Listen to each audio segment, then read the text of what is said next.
Hi, it's Emma from Blue Ammonite Designs. I'm going to show you how to join two colours using a magic knot.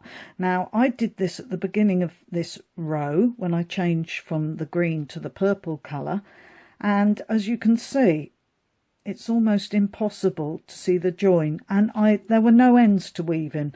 I literally just did that, and that's all. I've made the knot, cut the bits, and you can see it's perfectly aligned with no ends to join in. So obviously this is an ideal method for when you're doing things like blankets or cushions or whatever, where you're constantly changing colour and you would otherwise end up with two yarn ends to weave in for each colour change, which can be a real pain. So this is how we're going to do it. Now, I've got to the end of my purple row here.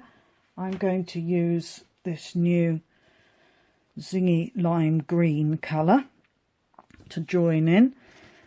Now what I want to do is I complete the whole, I'm using treble rows here, or double crochet in US terms, complete the whole stitch, give it a bit of slack, and then, this is a scary bit, just cut.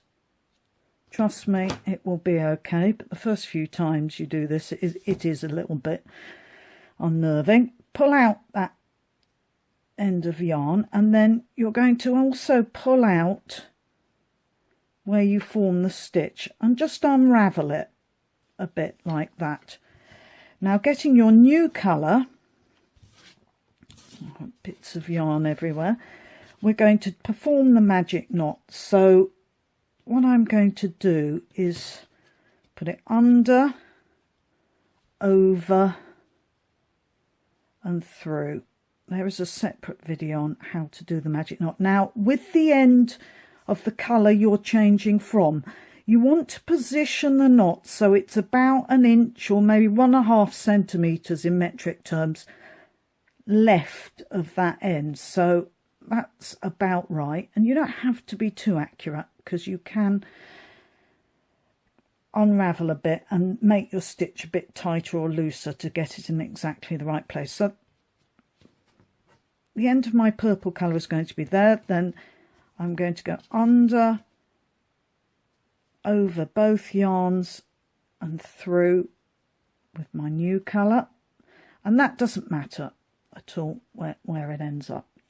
You don't have to worry about how much you have there. Pull them together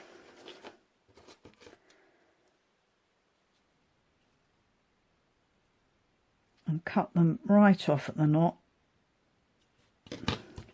Discard those two little ends, give it a tug to make sure it's secure. Now, going back to your work, put your hook through and just complete those last few stitches again. And I'm going into the top of this chain that forms the treble at the beginning of the row.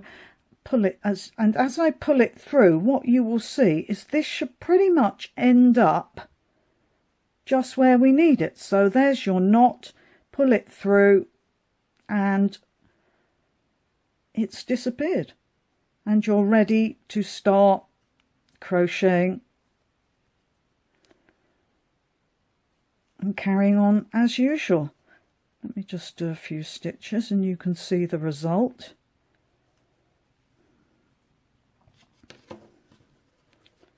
There we go. You can barely see where the join is. You'll see a slight bump of the knot.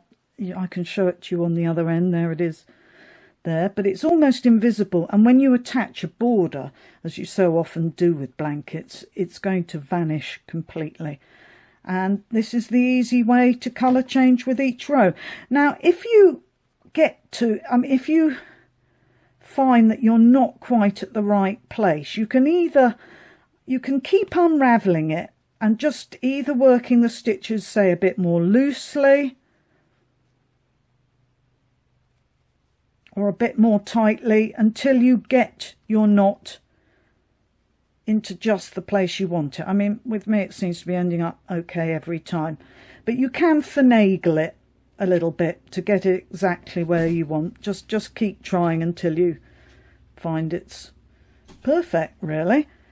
And do remember, of course, if you're putting a border on and it's not quite lined up, it doesn't really matter because you're not going to see it.